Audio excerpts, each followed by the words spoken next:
I think, the best way probably to anchor this, and for me, it's a particularly, curious way in which myth making can be so overwhelming in their impact that most of the people who mouth them never seem to bother to go back to read the original. And I relate this myth making to Ali Mazrui's ringing denunciation of Nkrumah, in 1966, when the CPP government, the Convention People's Party government in Ghana, was overthrown by the military. A number of issues raised in the piece, but among other things, Nkrumah, Mazrui accused Nkrumah of excessively privileging politics, and zeroed in around the nature of the work on Nkrumah's injunction that seek you first the political kingdom and all things will be added to you. And the idea was sown that Nkrumah's injunction implied a neglect of economic, and what developed most recently, the notion that in the coloniality circle, that the nationalists neglected the epistemic dimensions of decolonization, and Mazrui ended this piece, which got him into a lot of angry responses from many, especially Africans and African students in North America in particular. He ended it by saying Nkrumah was a great African, but fell short of becoming a great Ghanaian. And in the narrative of the National Liberation Council, of the military that effected the February 1966 coup, essentially it was rephrased, the idea that Nkrumah ignored the social and economic well-being of Ghanaians in pursuit of Pan-Africanism. Now, I think this I'm going to address this thing in terms of leadership from 2 points, because I think there is no doubt that Nkrumah was a particularly dominant individual personality in Ghanaian politics at the time, but this over-personalization of the politics has a tendency, one, to underplay the contestation within the country. Secondly, underplay the ideological contestation within the party itself, because as the party moved from 1951, when the initial participation in government and move into the 60s, a more radical wing within the party became dominant. But I think in terms of the notion of industrialization, it is important. And if one goes back to the 1947 pamphlet, which was republished in 1962, but relates to Nkrumah's thesis, which is submitted in the US but was rejected. Industrialization has been for Nkrumah the linchpin of economic development and the process of securing economic freedom. Indeed, in the 1947 pamphlet, which was republished in 1962, just with a new preface and introduction and so on. So, he argued that the basis of colonial territories' dependency is economic, but the basis of the solution to the problem is political. Hence, political independence is an indispensable step towards securing economic emancipation, an indispensable step towards securing economic emancipation. And CPP in its 1962 program document argued that the aim of our economic development is to make Ghana free of alien control of its economy and thus support our political independence with economic independence. And I think this is the anchor and the linchpin of the whole industrialization drive in Ghana. And I think it's important to put this against the background of the inherited landscape. In 1959, for instance, 104 out of 234 firms operating at the time were established before 1950. Remember, the self-rule government started in 1951 after the February election. The 1960 Directory of Industrial Establishment indicates that 45.3% of manufacturing were in timber exporting industry. The Industrial Economic Development Corporation, in spite of its name, which was established in 1947, up until the CPP government took over and after independence, was largely a loans agency, which would give loans to privately conceived projects. One of the major infrastructure projects that I will mention, the Akosombo Dam over what is sometimes called Volt Dam, although it was conceived in 1915 and proposed in 1947, but it remained largely on paper until 1961. And again, the whole question of the drive. And it's important to recognize, because there are two phases in the CPP and Nkrumah's government between 1951 and 1966, when the government was overthrown.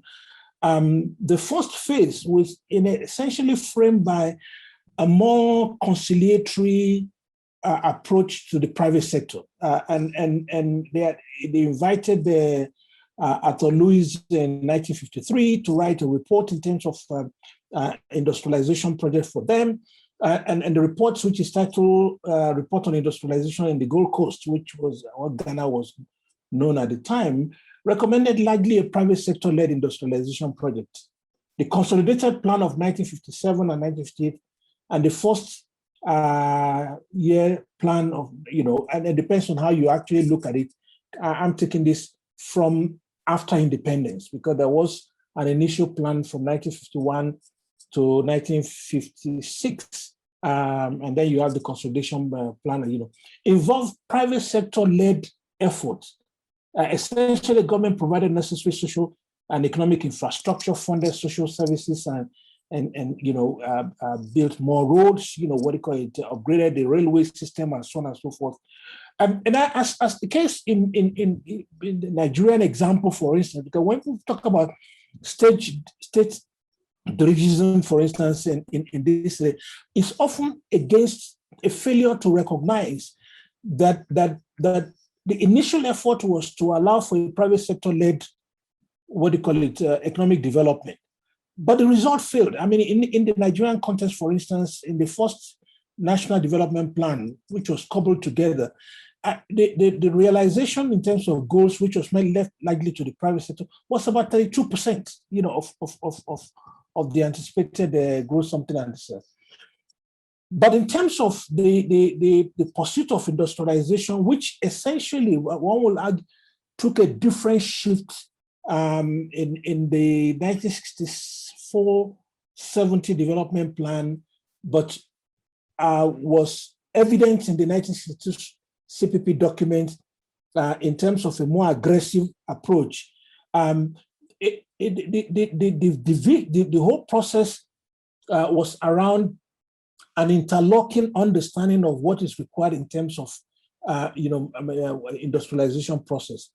First was the question of investment in education, and I think Nkrumah's February 1966, 3 weeks before the overthrow, sessional address in the parliament is particularly very clear about many of these things.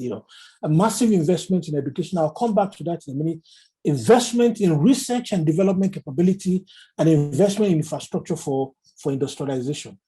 And I think in terms of the nature of leadership, in terms of, it's important for us to dip, not excessively privileged individuals, the significance of leadership here is understood both as individual, visionary agenda setting, as well as collective within the party, within the movement, and so is the role of CPP and its leadership envisioning. And the 1962 document itself was very clear about it.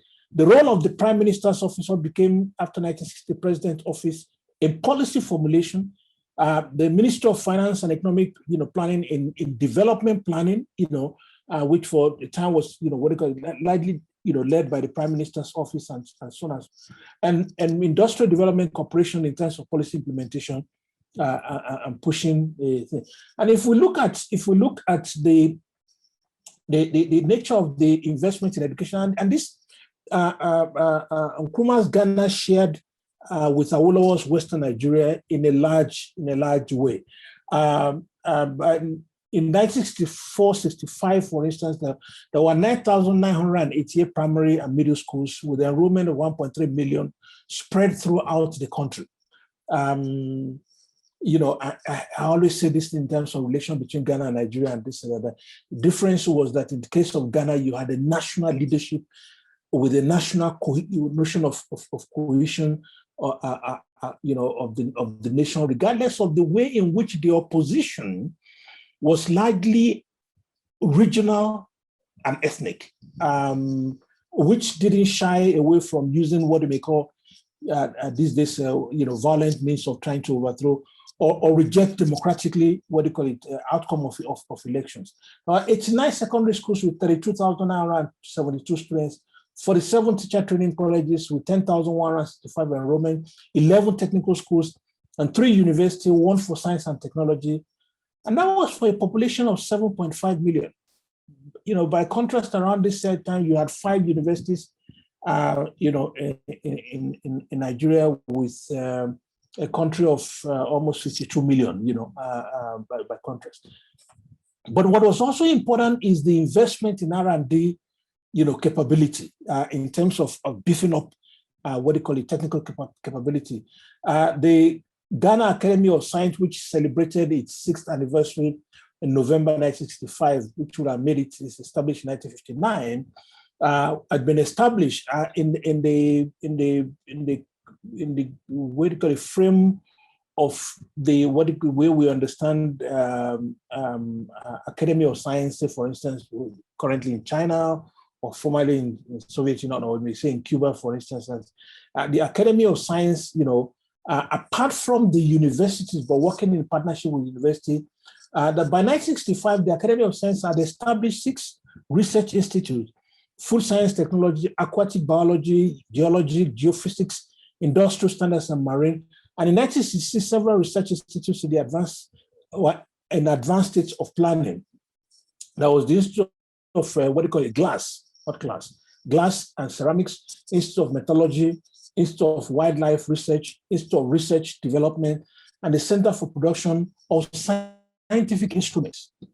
The Kwame Nkrumah University of Science and Technology was offering, set up a new faculty called Faculty of Applied Technology, which was closed down, reversed, by the NLC government. But it had put, new offerings in meteorology, nuclear physics, applied microchemistry, had been established. And in terms of investment in infrastructure and this, some of these were on the table before the CPP government took charge in the self-rule initially in 1951 to 1957. And then independence before becoming a republic, in 1960. There were just used, 2 examples of this. The Tema Harbor, which was to supplement Takoradi Harbor, but then overtook Takoradi as the main port for the country, where the construction actually began in 1950. And it was commissioned in 1962 and remains Ghana's largest port. From 1951, there's been extensive investment in rail and rail networks.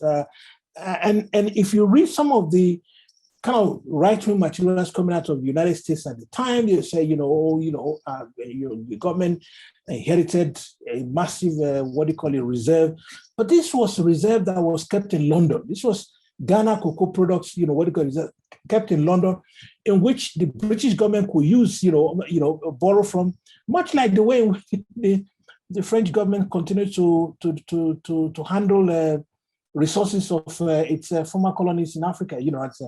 The Akosombo Dam is particularly quite important here because it was directly linked, and we'll note also around the Tema, because the Tema itself, initially, a fishing village, was actually supposed to be developed into an industrial city, town. But the construction of Akosombo Dam itself started in 1961, although it had been on paper before the 1951 government came into power, with an initial power generating capacity of now around 12 megawatts. It was retrofitted in 2006 to 1,020 megawatts. And it was understood as an integral part of Ghana's industrialization in supplying power to the aluminum, smelter, which was supposed to be established in Tema, bauxite mining and refining, which was supposed to make the country autonomous in terms of production of aluminum and power for industry and domestic use. And the Akosombo Dam, power generating unit continues to supply electricity not just to Ghana, but to Togo and Benin Republic as well. But the drive for industrialization itself was coupled with the whole idea of the better life for all in terms of the understanding. And this is just to draw three, issues out of this. In terms of investment allocation under the 1964-70 development plan, for instance, 20% was supposed to go to industry, and 22.1%. Remember, initially there had been massive spending in the field of education in the 50s and so on and so forth. But in the 1964-70 development plan, 22.1% of fiscal infrastructure investment. This is not recurring. This is investment. Under the development plan was supposed to go to health, and in terms of the projected GDP of the country, industry was supposed to move from a composition of 120 million pounds in 1962 to 219 million pounds, with a share of 27.5% of GDP in 1970, under the plan, with which was supposed to be a projected growth of around 83 percent point, and this and of course because of the failure of the private-led initiative in the first phase to actually deliver on the thing, much of the effort moved to the establishment of state-owned enterprises and so on and so forth. As I said, consequence of disappointment with rate and range of private sector investment, both local and foreign. Even Valco, for instance, which was the Kaiser, the American, aluminum smelting, was extracting more from the state than it was putting into resources, and the range of enterprises established, consumer items, intermediate, prospective expansion into capital goods,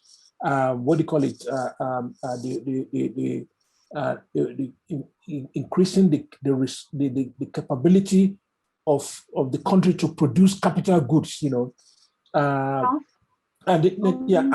finishing now. I'm finishing now. Okay. Tema city itself was built around the port as an industrial hub, but what might have happened if the coup had not happened? There have been a lot of speculations, but the level of coherence and cohesion and visionary agenda setting, not just at the level of an individual, but at the level of the party, you know, because again, I need to emphasize this thing, the tendency to excessively emphasize. Although Nkrumah himself was a man of considerable, you know, vision and drive and energy. I mean, just in terms of, you know, publication output, you know, when he was serving head of state, I'm not sure. I know of, you know, as many heads of states that have been able to produce, you know, as many works as he did, you know.